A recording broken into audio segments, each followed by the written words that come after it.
Welcome back to ReadingBear.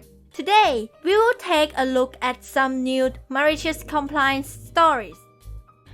And if you enjoyed my content, please don't forget to subscribe to my channel and post some bear emojis in the comments. Let's go! The first story is titled, "You Want an Appointment with Me?" Sure.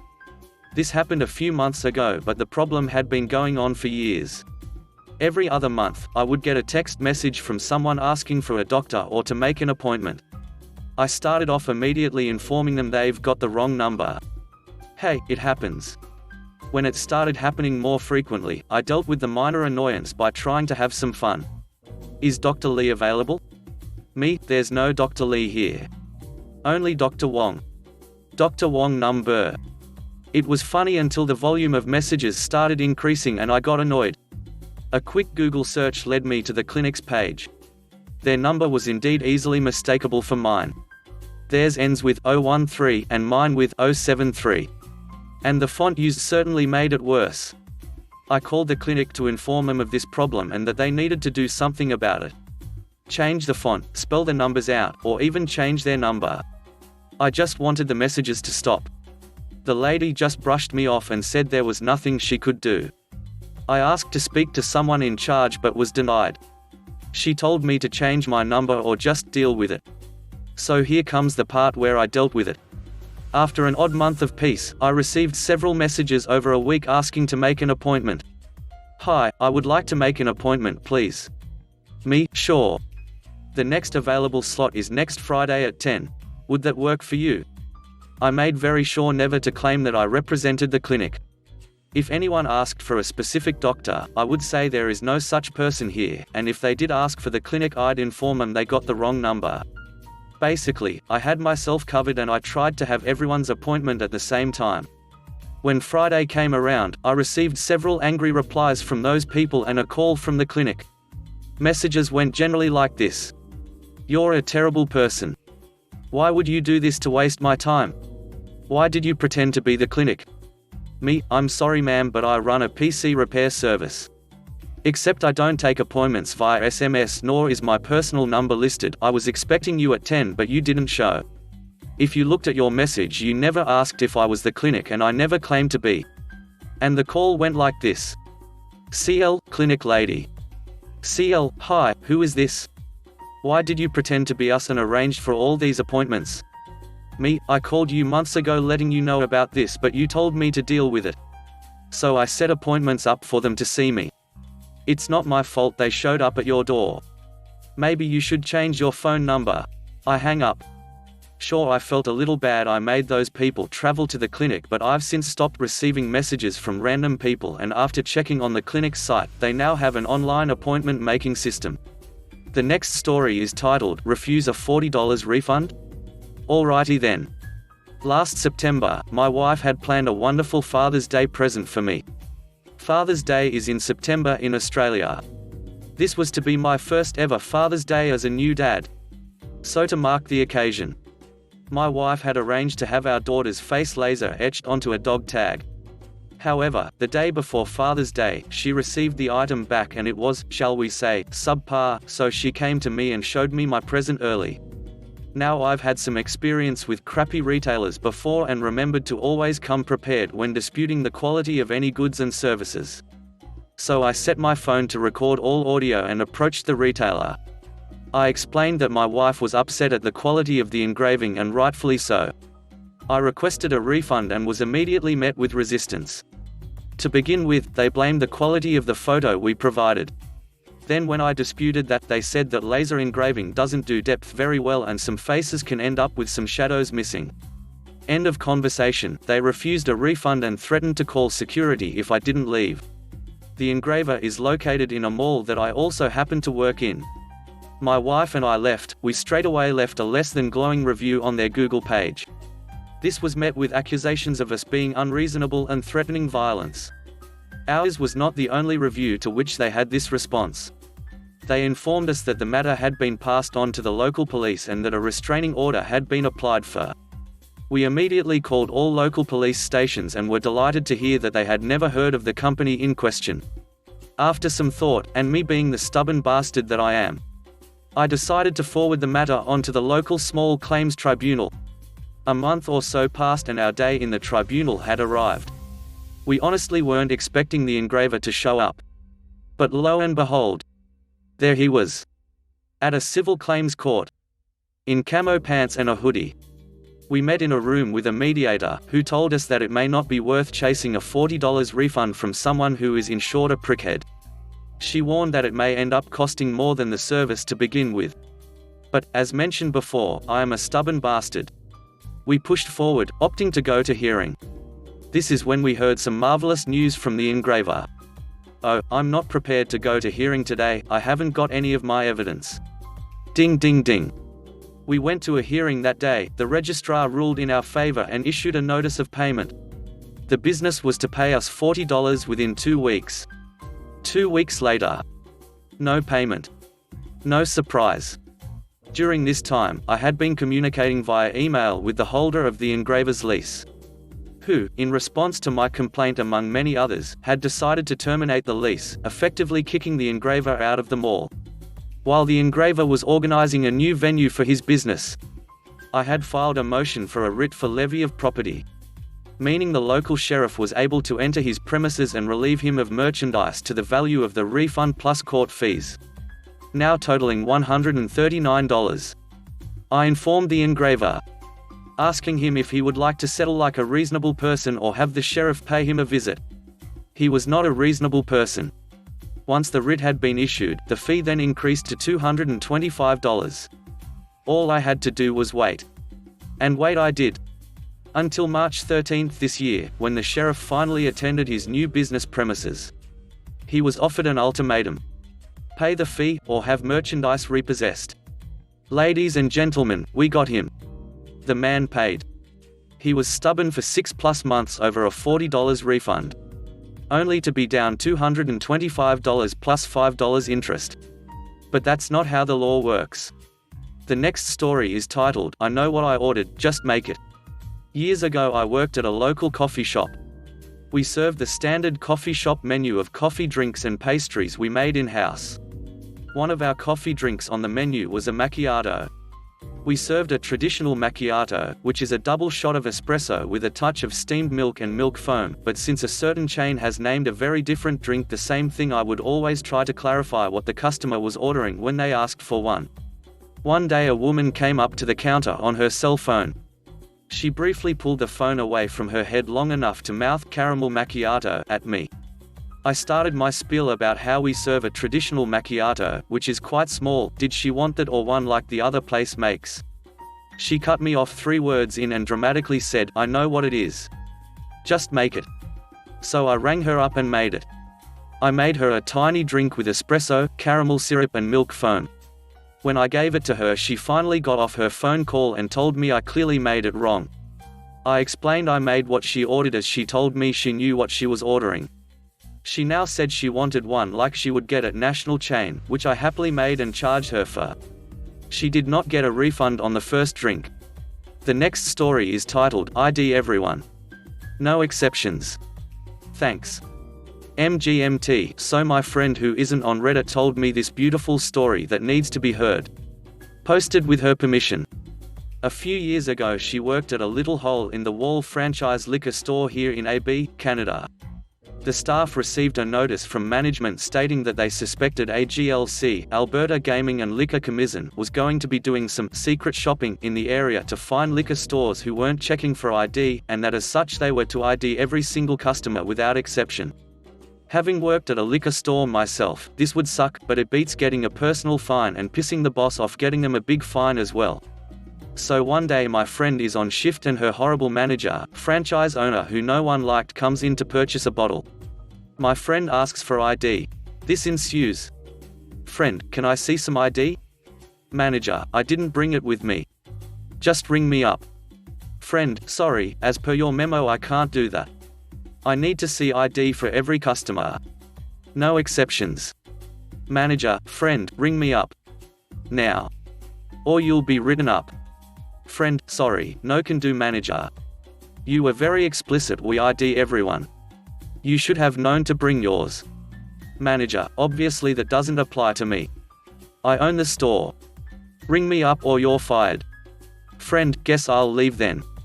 So my friend drops her apron and starts walking to the door, and her manager lunges for her and grabs her and starts yelling in her face about how she's fired and going to be banned from every franchise store for life due to insubordination blah blah blah. Then, out of nowhere, a plainclothes cop cuffs the manager and she gets arrested for assault. As it turns out, in the line behind Psycho Manager was not only a plainclothes officer but an AGLC employee. In the end, the AGLC employee fined the manager over $10,000 and she was fired by the franchise for the incident and banned from even entering one of their stores again. In addition to the suspended sentence and community service time she was sentenced to for assaulting her staff member. The next story is titled, "We All Know You Are Faking Being Sick to Avoid the Class." This happened to me while I was in elementary school.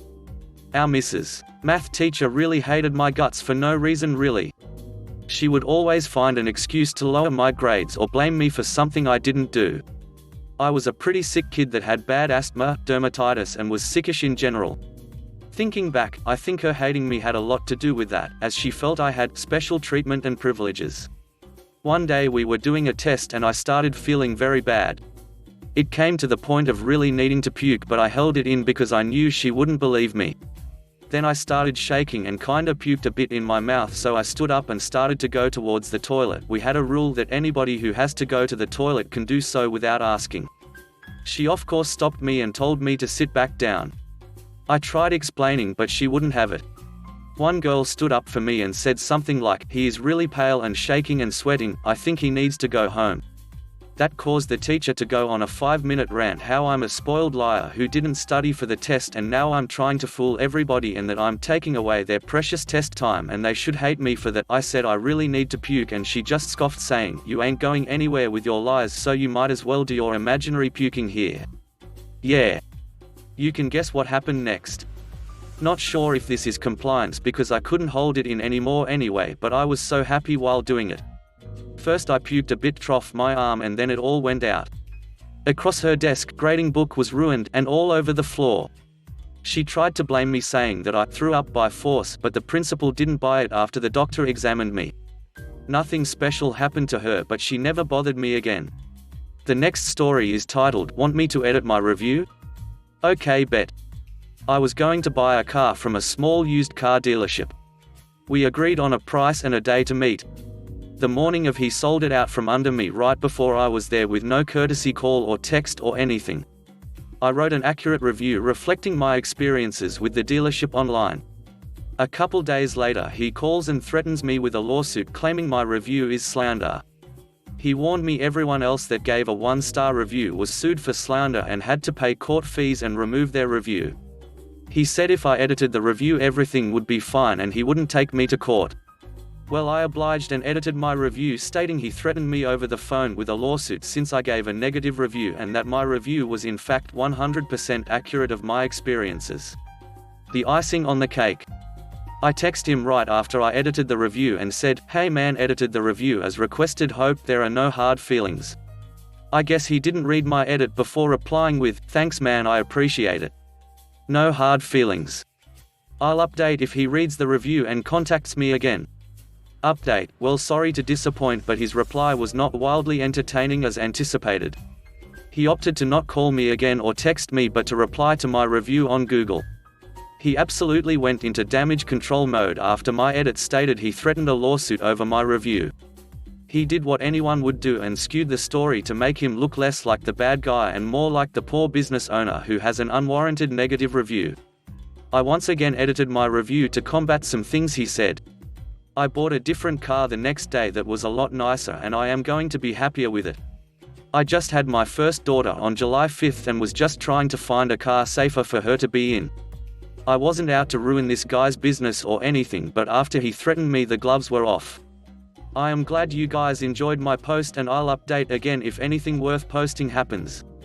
The next story is titled, "Show them all your documents, they will see you deserve no better." Okay, I will show all my documents. I live in Europe in a non-Anglophone country.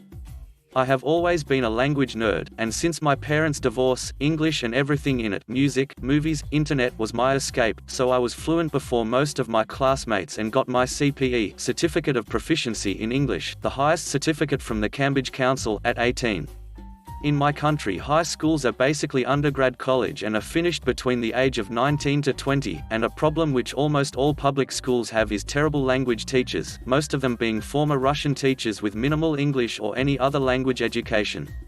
Also, as my country is small and nobody could reasonably expect to use our language abroad, we put a huge emphasis on language studies at all levels of education, and it is often the thing which schools boast about to become more prestigious.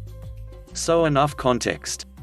From early on, my last high school English teacher and I kicked it off to a bad start. The first test she gave us came back all red because of words which are not in the textbook. The terrible teacher, TT for short, would do this to me for the full final 2 years.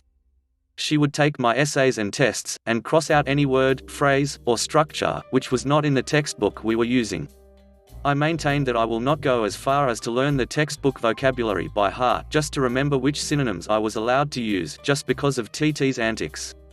I have managed to keep an A for 3 terms because there was nothing she could mark down on my grammar.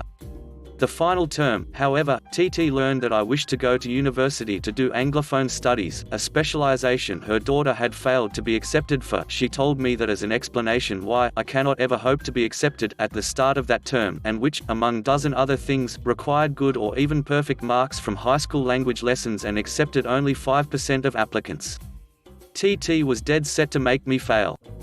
She started giving me the stupidest assignments and extra tests for misbehaving in class, being finished early and silently staring at a wall, which required me to mark the exact position of Disneyland on this A4 blind map of USA, exact quote I still remember after all those years, and more of the same crap. You could tell she was so satisfied by me failing these tests, she would have a grin on her face each time handing out the results. By this time I have been representing the school in Language Olympics for both English and Spanish. She had no idea, because it was organized by another language teacher, and even though the principal made it into a big deal, TT was plainly uninterested. I have placed 3rd in the capital city district in Spanish and 6th nationwide in English. Not to listing this to brag, okay, maybe a bit, but to use it later. By the end of the term she got my mark down to a C. Mind you, all the grammar was still A's, but her blind maps of tourist attractions had taken their toll. I went to her to reason with her, but her reaction was, if you think a different teacher would propose a different mark, take all of your documents and go to one of my colleagues, but I believe it is clear to anyone that you do not deserve any better. So I did. I took all my documents. The bloody blind maps, the grammar tests, my by then a year-old PCE certificate and my 6th place diploma. I went to the teacher who organized the competitions and explained my situation. She was furious. She took this to the principal, and even though I was waiting outside, I could hear him yell at TT, "You are trying to fail the student who was representing us at the national level of competitions?" It also turned out that with the CPE I had, by the time, a higher level of English education than TT had. I got my A, I got to the uni, and I love it there. I also started my own tiny language school where, among of course teaching the language to whoever is interested, I help kids whose language teachers are incompetent and/or power-hungry morons. The impulse for me to write this was walking by the high school last week, and meeting TT. She acted like we have always been best buddies. A couple of my students are her students as well, so she knows about me. She hugged me in front of the high school kids present and exclaimed that I got where I was thanks to working hard in her lessons. I am still pissed I did not get the courage to tell her off there and then. The next story is titled, "If a pregnant woman doesn't have light-duty paperwork, she should be capable of doing the job as required without help." I broke this scenario down over in AITA, and was told to bring it over here cause it would fit in just swimmingly. I am currently 31 weeks pregnant and I work as a water filtration operator. Every 4 weeks, me and the other operators rotate onto the maintenance shift where we work under this particular supervisor. We'll call him Randy. Randy likes to think he has more control than he does have, and honestly, the plant supervisor just lets him think that. About a month or so ago, I was working with him and he told me to pick up a 45 pounds empty nitrogen cylinder. I politely reminded him that I was pregnant and shouldn't be doing that, to which he responded, since I didn't have light-duty paperwork, it shouldn't be a problem.